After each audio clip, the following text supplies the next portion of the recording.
Welcome to Mashed Potatoes and Kimchi. We are here to help you get through loneliness and abandonment, loneliness and abandonment with honest conversations, laughter, and a little bit of sarcasm. Today, we're going to be talking about an article that I found on Good Therapy that I thought would be great to discuss. The article is called "Are You My Mother? Searching or Not? Adoptees Yearn for Reunion." And it's a little different for me than it is for you. Yeah. Different stories. Yeah. Kind of, narratives. As we discussed in the interview we did with you, you've at least met your father. Yep. And what are your memories of your mother? I don't have memories of her. Mm-hmm. I have photos of her. Yeah.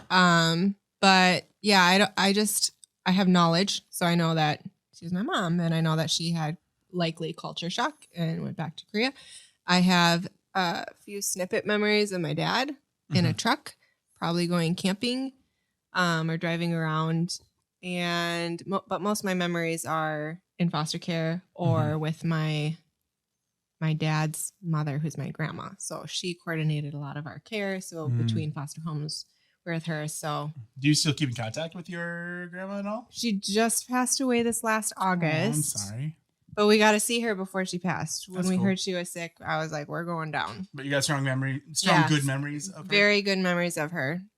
She was a pillar woman in my life. Super That's awesome. Fantastic. Yeah. So I've got memories of initial family, and then as we talked about, Sam's got a little bit of a different narrative. I think a lot of adoptees can relate to the not having memories. Well, I mean, like I think regardless of your story, if you're an adoptee, right? I think you said it last time we talked. Identity is such a big issue for adoptees and anyone in the world right now, if you think about it. Yes. I thought it was really, really interesting. This quote here: individuals who were not adopted are able to see themselves in features and mannerisms of biological parents and family. This is more difficult for an adoptee. He looks around a packed stadium wondering if a biological connection is among those cheering of the football team, or if a sibling might be sitting right next to them in geometry class. Yeah. That wasn't necessarily a problem for me. I grew up in rural Minnesota. I was one of two Korean kids, and the other kid's family were Jehovah's Witnesses.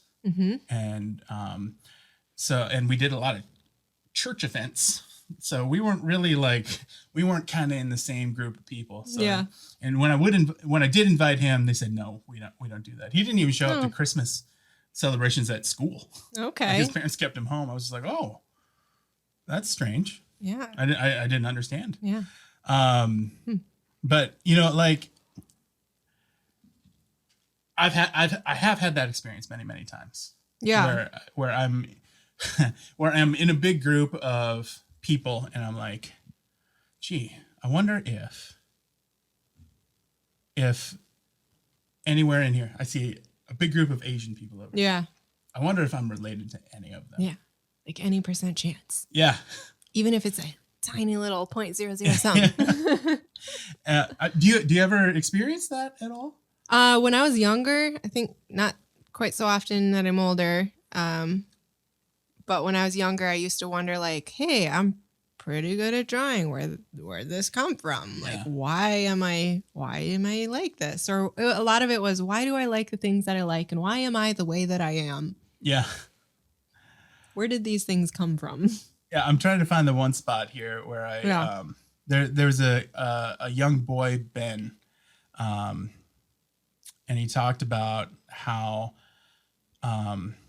5 to 6 times a day he would think about what he would call his first mother.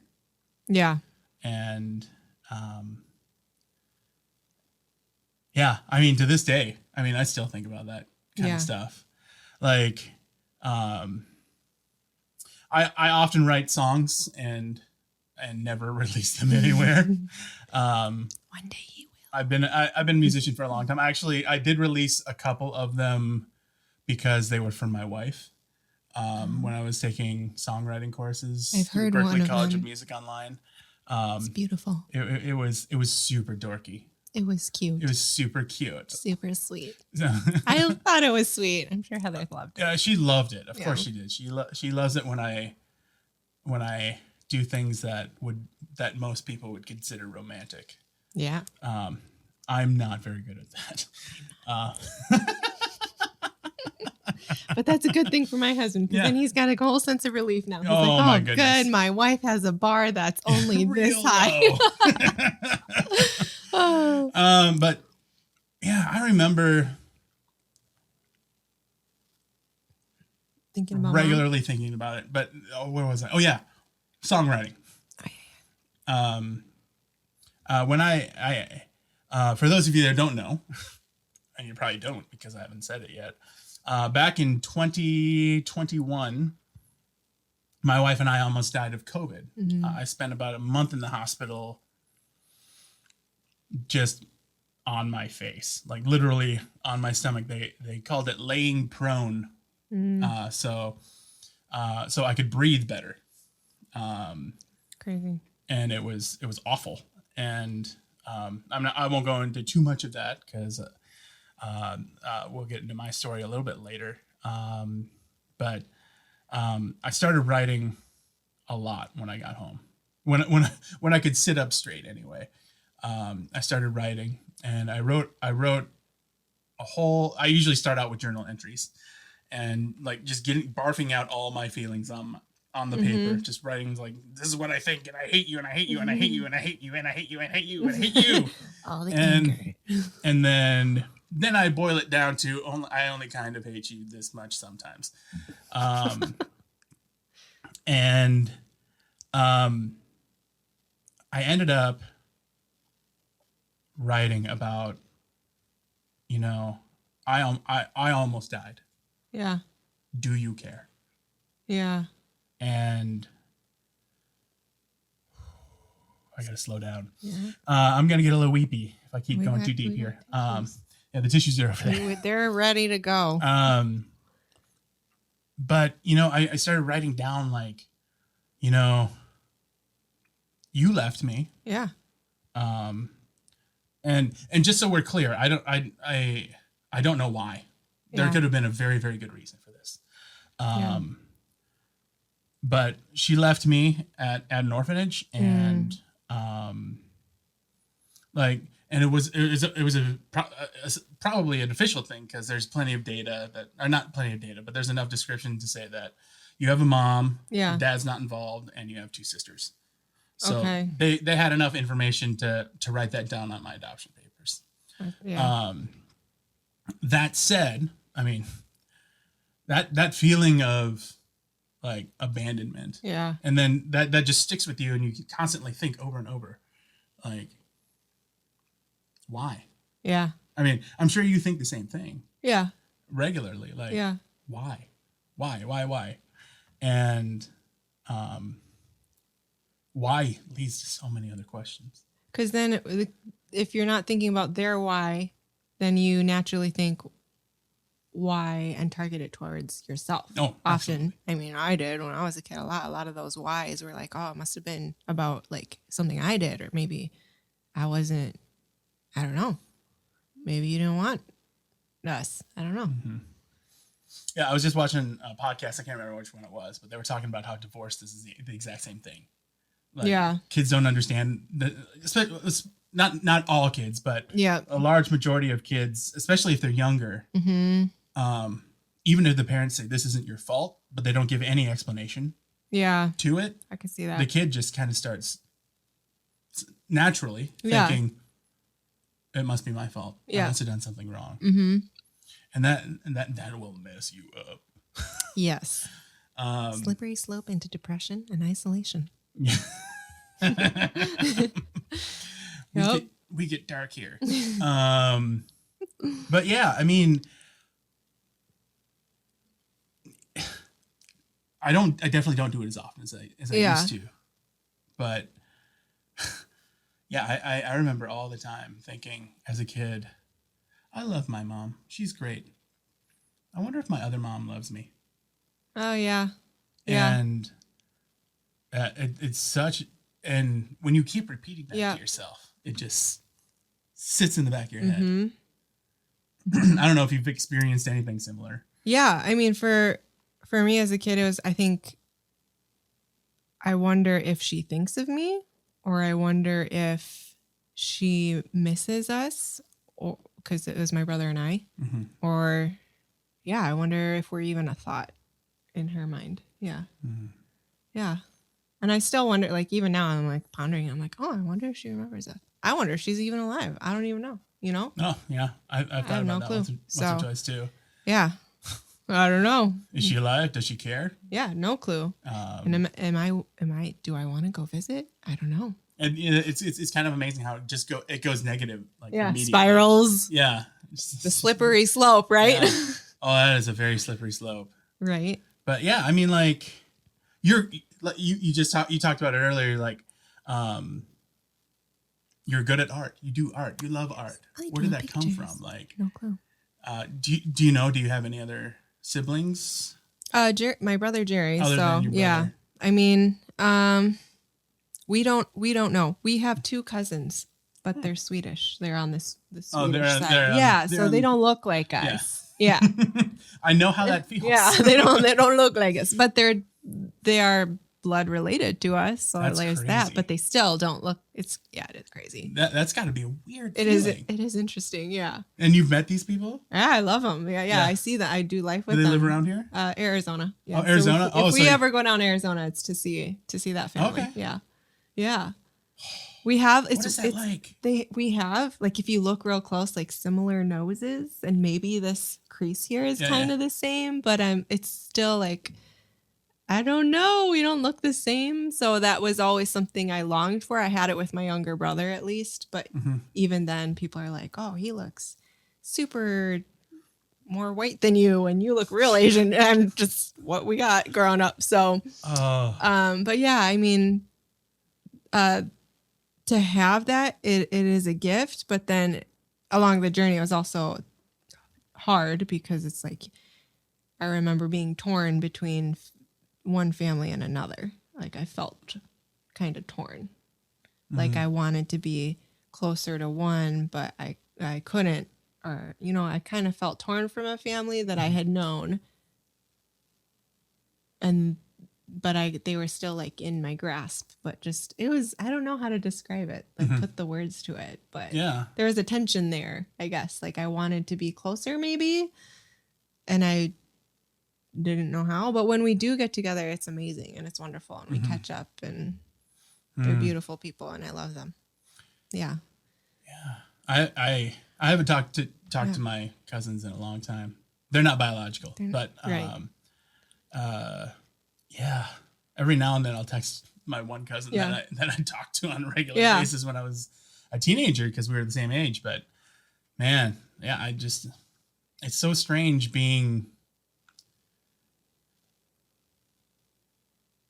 so similar to the people around you. Right. But then but it's obvious that you look so different. It's so, yeah. And even if they're not catching on, you're catching on. And there would be times though when I didn't even think about it, and then I'd be like, oh yeah, that's why that person said that, because I don't look like these people. My wife's grandma was looking at our pictures one time. Yeah. And she goes, that is such a great picture. I just wish Sam would open his eyes when he smiled more. And I thought it was straight up hilarious. Yeah. I was just like, that was the most ignorant thing she could have said at that moment. She had no clue. She had no idea. She had no clue. I was dying. What did everyone else do? Was it quiet? No, it was my wife's mom and her, and like her mom, my mother-in-law was just like, you can't say that. Sam's like, I can't open my eyes. And I wasn't there. So my wife, I heard that story secondhand from my wife, and I was just like,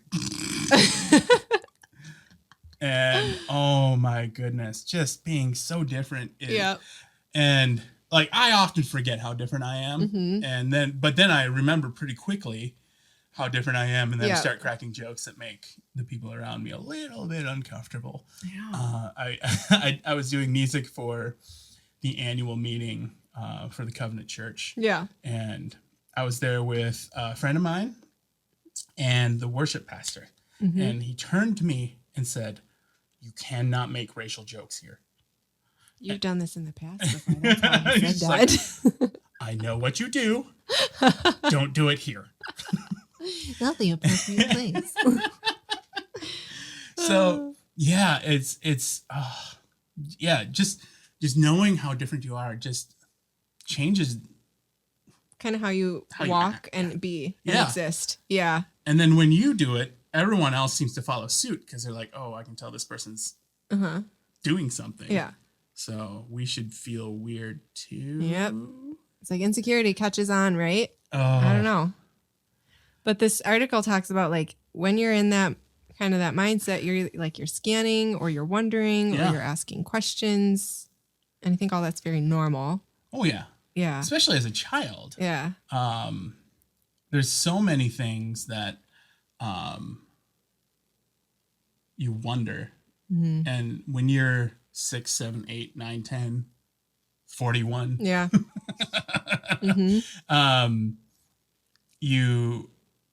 There's just so many unknowns in life already that you just haven't experienced yet. Mm-hmm. And then there's all the other things about your past that you've technically been through but have no idea. Right.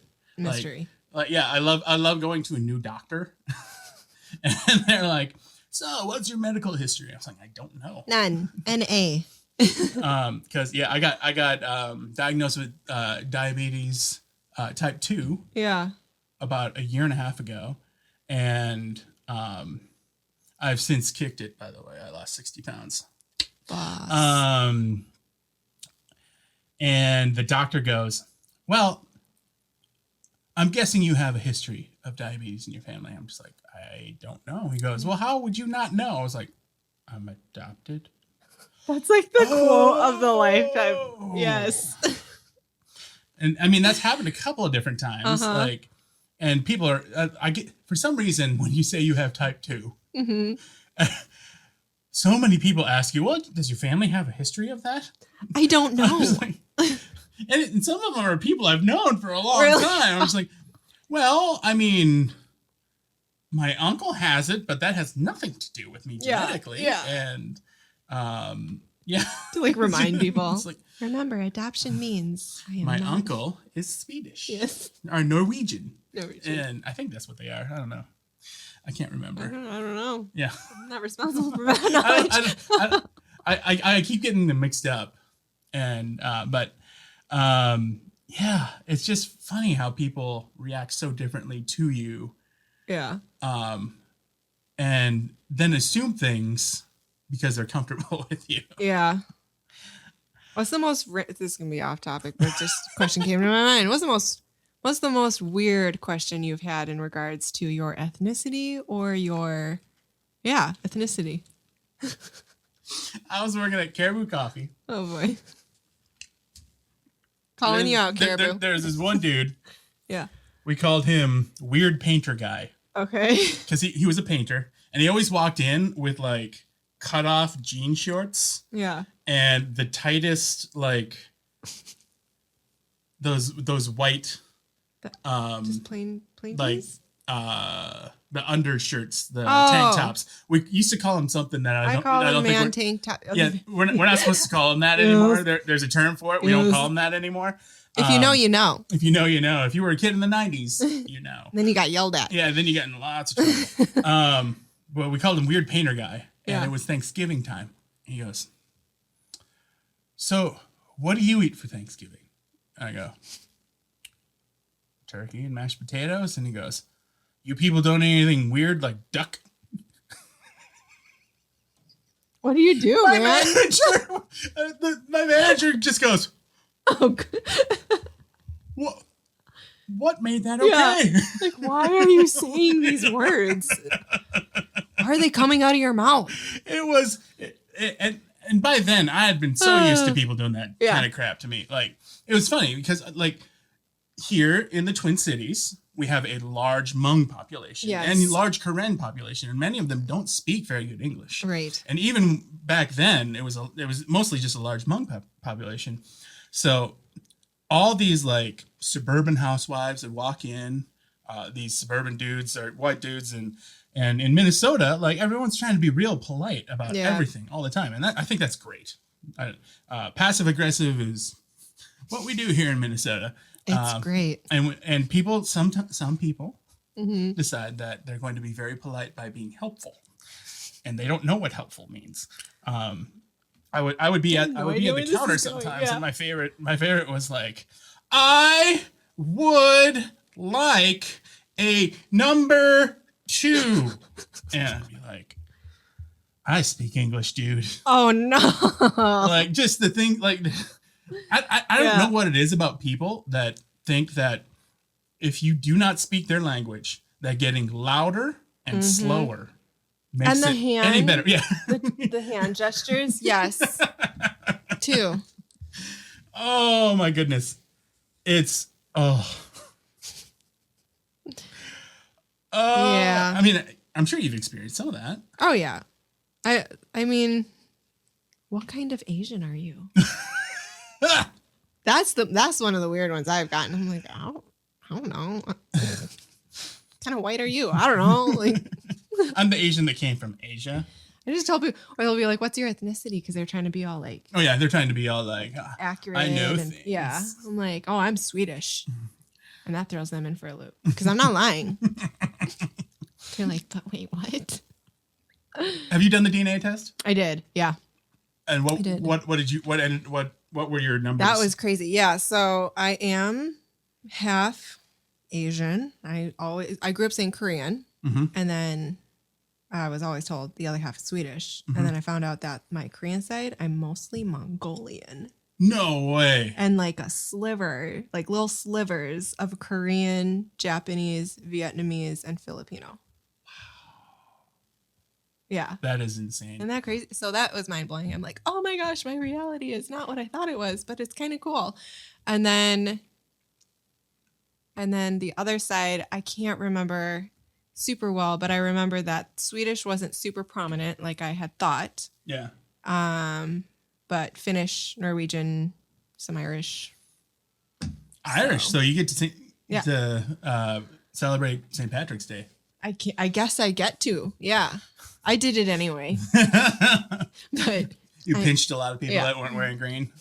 Yes. I never understood that. It's just for the pinching. I don't know. Kids always pinched me in school. I remember because like, you're not wearing green. I was like, ow, what was that for? You're not wearing green. It's like, do I look Irish to you? I'm above these rules. Yeah. Now let's circle back to our article. Yes. Circle back. Yeah.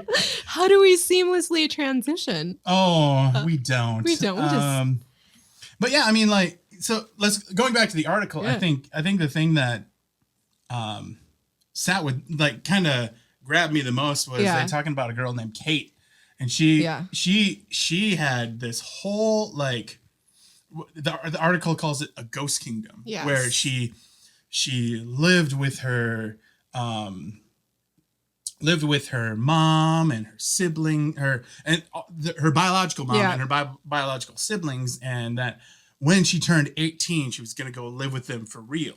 Yes. Like did she plan that herself, or what? I can't remember what the article it, or if it was mutually discussed. Kate knew she had brothers and sisters and suspected she saw a sister recently at a farmer's market in town.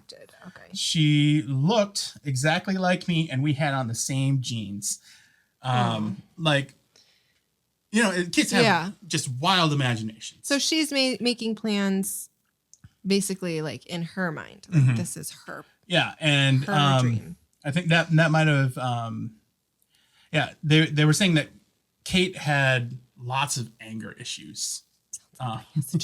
Sounds like two of us here. But she talked about like she didn't really know her mom or her siblings at all, but she said things like she must like to dance because I do. Yeah. And she must have, the same hair color and eye color as I do. Mm-hmm. I know that for sure Because I'm Asian, yes. and most of us have dark hair and dark eyes. Yes. So I never had that problem specifically, but I regularly wonder, like I have my adoption papers say I have 2 biological sisters. Yeah. And I would regularly always ask, so I wonder if they're any good at music, or if they like video games, or if they like to eat too much like I do, and all sorts of things. Like, it'd be great to have somebody to relate to that is of my blood, and they get it. It's kind of like, I'm sure that you and your brother can commiserate over things that your parents did to you. Yes. Like, our family has a kettle corn company called Wooden Paddle. Yep. And you use the wooden paddle to stir the popcorn. Yep. But for me and my sister, we used to get spanked. And it was with a wooden paddle. And is that why is this where the name came from? That's partially where the name came from. Like I have the text conversation that I had with my sister during this at one point, and then I was just like, she's just like, wooden paddle. She's like, what do you think of the name Wooden Paddle? I was like, oh yeah, it'd be like, it's like the wooden paddle that we use to stir the kettle corn. And then she goes, and it took me a second. I was like, and the one that Mom used to spank us with. And then she just sent the Dwight Schrute gif of him going, yeah. Oh, it was so funny. But we turned out fine. I needed some pretty harsh boundaries growing up. Yeah. Because I got a mouth on me. Yeah. And turns out parents don't like it when their children talk back, and they do it better than you. Yeah. Because I know that there's been a couple of times my daughter has said a few things to me, and I'm just like, oh, you have your father's wit. I know where that came from. Now I have to figure out how do I kind of round this off a little bit. You gotta sand off some of those edges there, kiddo. Real sharp. But yeah, I mean, like, do you ever want, like, how often does the idea that your mother has all the exact same talents as you, and how does that affect you? Yeah, I mean, as an adult now, I mean, it doesn't often come to mind. It did today because I was like, bring some things. I'm like, okay, I'll bring a baby picture. And I looked through the pictures. I'm like, oh, yeah. Lots of emotions.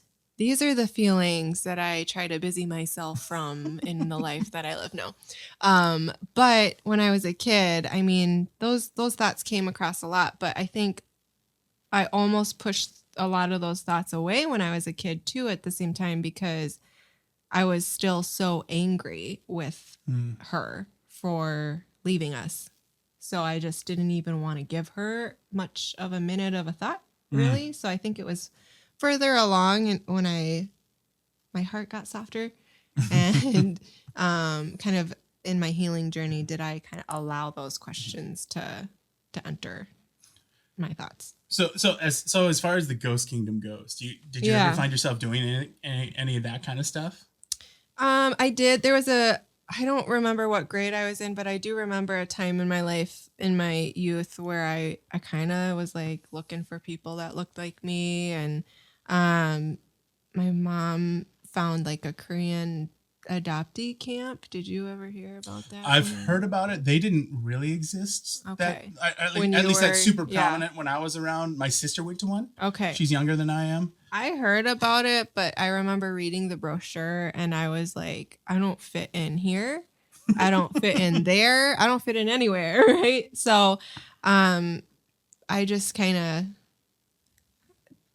of try to cut that whole thought process off too real quick when I realized like, oh, I guess I don't really fit in with the Korean adoptee group and I don't really fit in. Just somewhere else you don't fit in, right? Yeah, just another little thing where I'm like, okay, not there, not there, not there. So I think that affected me in how I was kind of doing the ghost kingdom of searching. I just kind of was like, meh, I'm my own now. Like, I'm an Anna. Well, I mean, like, so my sister fit in Yeah. a whole lot better than I did. Yeah.